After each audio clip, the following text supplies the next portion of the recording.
Estamos de volta no segundo bloco do Conexão Popular, hoje falando sobre o sistema educacional aqui no país. Deise, muito se fala na questão da valorização do professor, mas qual é a melhor maneira de se valorizar um professor hoje? Só aumentar a renda dele seria uma solução? Não, eu acho que aumentar a renda, é claro, isso é básico, né? Enfim, os professores ganham realmente muito mal, precisam trabalhar em 2, 3, 4 escolas para poder viver minimamente bem. Então, essa premissa, é claro, está dada. Mas eu acredito que é preciso discutir a formação dos professores. A formação dos professores no Brasil hoje é muito deficitária, tanto a formação inicial quanto a formação continuada, né? Porque um professor que não se sinta seguro em relação ao que ele está fazendo, em relação a como um sujeito aprende, como ele pode ensinar, ele pode ser o mais bem remunerado do mundo, que ele não vai conseguir fazer um bom trabalho, né? Então, para mim, essas duas questões elas são muito importantes. A formação do professor, a formação inicial, que é feita nos cursos de licenciatura na universidade, e a formação continuada, que é obrigatória, né? Então, as redes de ensino são obrigadas a oferecer formação continuada para o professor depois que ele ingressa nas redes. E esse tipo de formação também é muito deficiente. Então, acho que isso é uma coisa para ser discutida, a formação do professor hoje. Eu ouvi falar também uma vez que esse formato de curso de graduação, de curso superior hoje, também é um dos responsáveis pela baixa qualidade, não só da formação do professor, mas dos profissionais de modo geral. E essa pessoa que a gente estava discutindo chegou a falar que hoje em dia parece mais um consórcio de diploma, porque tem algumas instituições que não estão preparadas para formar o profissional e que fazem isso, talvez por questão financeira. Você acha que isso também é um grande problema que a gente enfrenta hoje? Sim, e acredito que, como você disse, Lucas, não só na formação dos professores, mas na formação profissional no Brasil, esse formato de universidade, né, que tem se feito presente no Brasil há alguns anos, ela me parece bastante problemática no sentido de que ela oferece o mínimo necessário para a formação, para o oferecimento daquele curso e nada mais.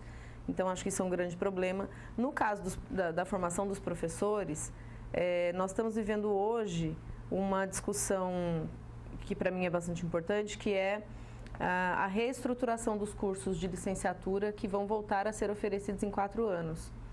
Então, no ano passado, por exemplo, nós discutimos o ano todo essas novas configurações dos cursos de licenciatura, porque é uma exigência do Conselho Estadual de Educação, né, do Conselho Nacional de Educação, que os cursos voltem a ter 4 anos, porque já se percebeu que 3 anos é pouco.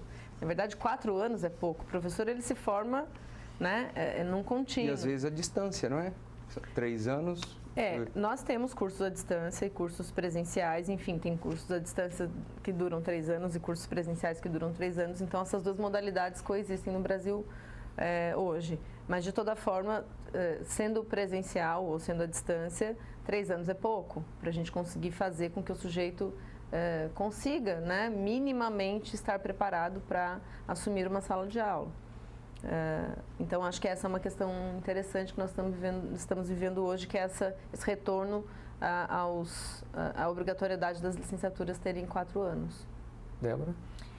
Desde a gente tem o PIBID, né, que é o Programa de Bolsas de Estudo de Iniciação à Docência, e nesses dias ele sofreu alguns altos e baixos, porque o governo queria suspender agora no início do ano. Tem uns dados também que mostram que de 2015 para cá, o número de bolsas caiu em 14,8%. E esse programa ele é muito importante para a valorização do profissional, né? E eu queria que você falasse como ele ajuda no aprimoramento da educação, da qualidade do ensino e também nesses futuros profissionais. O PIBID é um programa de formação dos professores que acontece quando os alunos de graduação, os alunos de licenciatura, vão para as escolas, recebem uma bolsa para isso e nas escolas acompanham atividades sob a supervisão de um professor da escola. E o supervisor da escola e o aluno recebem a supervisão de um professor universitário. Aqui na Universidade de Taubaté, eu sou uma das coordenadoras do PIBID de língua portuguesa, então conheço o programa bastante bem para poder falar sobre. E o que aconteceu foi que agora em março o governo federal suspendeu o PIBID. Nós tínhamos um edital, nós tínhamos conseguido a aprovação de um edital que terminou agora em março e ele suspendeu o programa. O programa volta no meio do ano, mas volta concomitantemente com o Residência Pedagógica, que é uma outra proposta do governo federal. Para nós do PIBID, ela é problemática sobretudo porque ela altera algumas premissas que são essenciais para o PIBID. Por exemplo, no PIBID, o aluno não pode ministrar uma aula sem supervisão. Ele está em formação, então ele vai para aprender, para observar e depois para transformar isso, inclusive, em conhecimento acadêmico. Essa é uma característica do PIBID. Então, você forma o sujeito que vai para a escola, observa o professor, aprende e depois volta, traz as informações, discute teoricamente e produz, vai para congresso. Essa é uma característica importante do PIBID. A residência pedagógica perde essa característica, né? E, inclusive, permite que o aluno que ainda está em formação assuma atividades enfim, nesse papel já do educador. Para a gente isso é problemático porque é o que nós estamos discutindo, né? O sujeito que ainda está em formação precisa ser acompanhado dessa forma. Ele está aprendendo, está se preparando. Então, é uma discussão que nós temos feito. Nós estamos, nesse momento, estudando os editais, entendendo melhor as propostas, né? Tanto as propostas de modificação do PIBID, quanto as propostas que vêm trazer a residência pedagógica. Mas, de toda forma, nós entendemos, nós que formamos professores, entendemos que essa possibilidade de o aluno viver a prática né, durante a sua formação é muito rica. E é claro que antes do PIBID já existia o estágio. Né? Então, há quem diga, mas o PIBID não traz nada de novo, porque os alunos já estagiavam antes. E aí o que nós sempre respondemos é que são coisas completamente distintas, porque o estágio ele é só de observação. No estágio o aluno vai, só observa e faz o relatório, então ele não assume nenhuma postura mais protagonista durante a sua formação.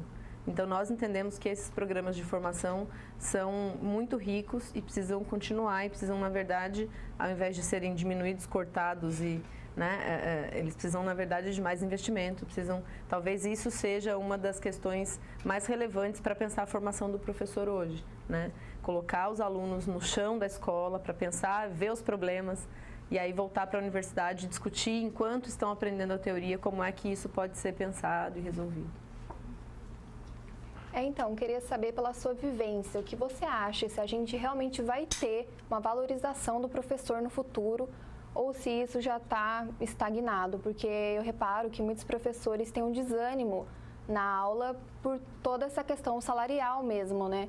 E pela falta de interesse dos alunos, então eles não têm essa troca de informações. Eu queria saber a sua percepção sobre isso.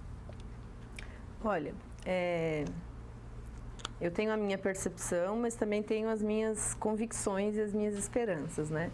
As minhas percepções me dizem que essa valorização ou essa modificação no quadro do sistema educacional do nosso país, ela só vai acontecer com muita luta dos professores e da população que possa reivindicar uma escola que seja realmente de qualidade.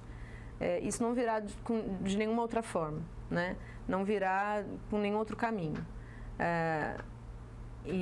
Mas assim, eu acredito que nós temos no Brasil hoje criado uma cultura de reivindicação popular e de movimento popular que é novo na nossa história, com essa caracterização que nós estamos tendo, né?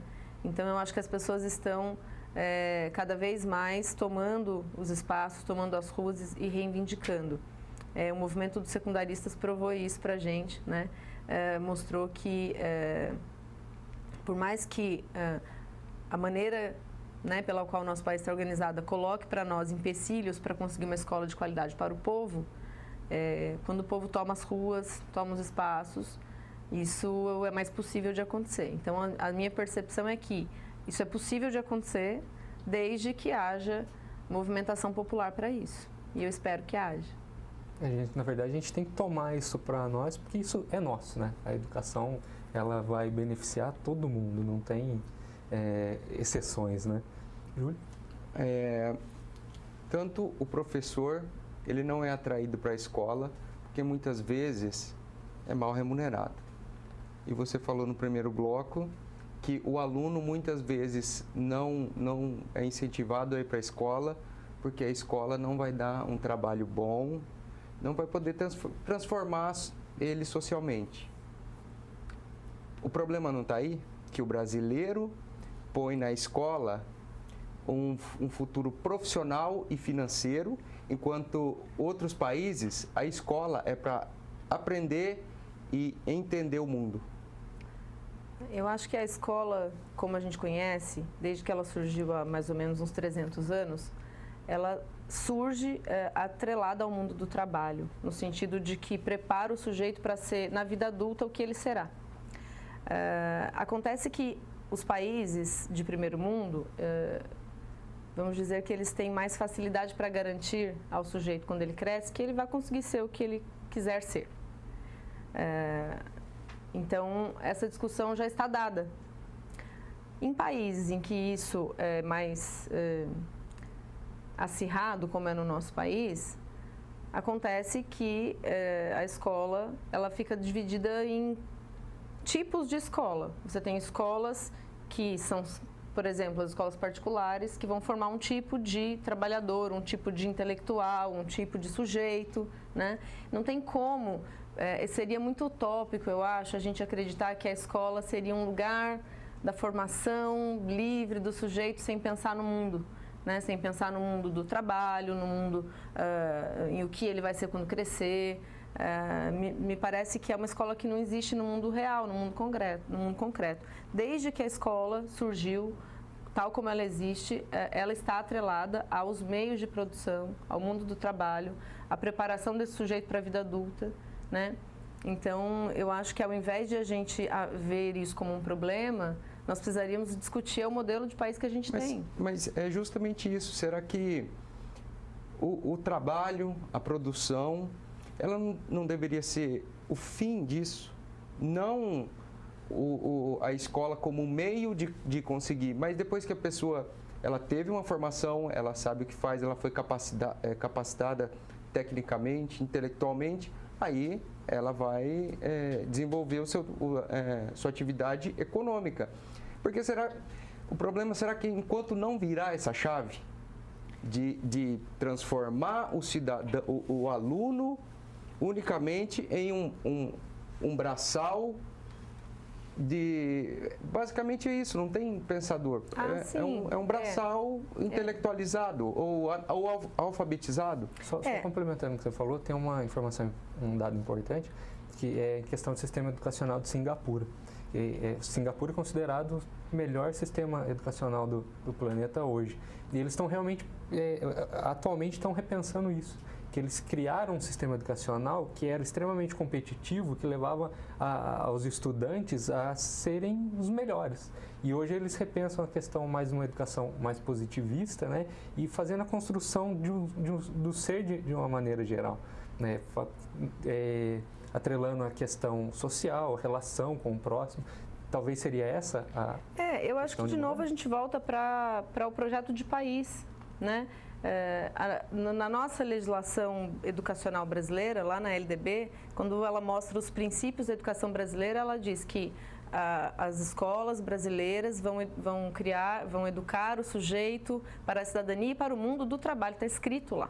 Está escrito na nossa legislação educacional brasileira, né? Lei 93, 94 e 96. Então, assim, no nosso país, e eu acho que em todos os outros países, quando você discute escola, você está discutindo que sujeito adulto você quer colocar na sociedade. Isso passa pela relação de trabalho. Acontece que o nosso país é extremamente desigual. Nosso país é um país com, talvez, eu não me lembro agora onde é que está o Brasil nesse momento no ranking da desigualdade do mundo, mas ele é um dos mais desiguais que a gente conhece. Né? Então, como é que a gente não vai discutir isso quando a gente discute escola? Ficar achando que num país desigual como o nosso, né, o problema é que a escola talvez fique falando do trabalho quando deveria pensar o sujeito. Isso é real. né? A gente precisa saber que a escola, ela faz parte do mundo real.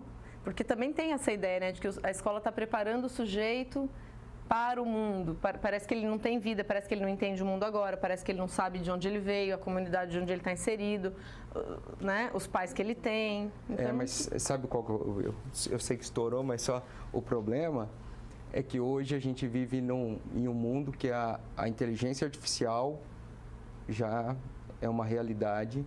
Isso tende a consumir postos de trabalho há 20 ou 30 anos. Esse ser humano, que ele foi criado em uma escola técnica, do Tecnê, ele pode se tornar obsoleto. E ninguém está pensando nisso. Inclusive, tem uma legislação falando que ele é capacitado para o mercado de trabalho. E com esse modelo de escola, que não entende a realidade, mas totalmente técnico, pode tornar o ser humano, ela ajudar o ser humano a ser obsoleto daqui a alguns anos. Não pode acontecer isso? Com essas revoluções que acontecem no mundo, assim? Eu acho que a gente não tem como prever exatamente o que será, mas essa ideia de inteligência artificial e das questões tecnológicas, elas... talvez a gente tenha uma sensação de que as coisas estão muito tecnológicas e que hoje em dia está tudo muito, né, informatizado, e de que a internet, enfim, todo mundo tem acesso. O último estudo que eu tinha visto sobre o acesso do brasileiro à internet, que é a coisa mais básica que do smartphone, era um número assim, que 26% da população brasileira tinha acesso regular à internet. Eu fui para um congresso ano passado no norte do país e eu fiquei incomunicável. Então, eu acho que ainda vai demorar um tempo para que esse tipo de questão seja realmente o nosso problema da vez, né? Acho que e essa questão da perda de postos de trabalho para a tecnologia, a gente vem vivendo desde a Revolução Industrial. Isso não é novo, né? A Revolução Industrial, ela substituiu o trabalho dos mestres de ofício nesse sentido, inclusive tirando dos mestres de ofício a sabedoria sobre a totalidade do processo de produção. O sujeito passa a saber só um pedacinho do processo de produção, então ele é incapaz de produzir um produto para sobreviver daquele produto. Ele só faz um pedacinho da produção daquela coisa. Então, isso não é novo. A perda dos postos de trabalho para a tecnologia, a gente já vem vivendo há pelo menos 300 anos. Mas, e eu acho que também é essa sensação de precisa discutir, que é essa sensação de que hoje o mundo está muito tecnológico. Onde? No eixo Rio-São Paulo, né? Vamos olhar para todos os outros países do mundo, porque está tecnológico onde? Na Europa? Vamos olhar para os países da África, né? Então, eu acho que também é uma discussão que... Eu acho que discutir sociedade, discutir escola, discutir relação humana tem que ser uma discussão sempre muito cuidadosa para evitar as afirmações muito categóricas e as generalizações, né? Essa questão da tecnologia é premente, assim, a gente tem essa sensação de que está tudo muito tecnológico, mas a realidade não é exatamente assim para todo mundo, né? Então vamos fazer mais um intervalo, daqui a pouco a gente volta para discutir mais um pouco sobre educação. Sai daí.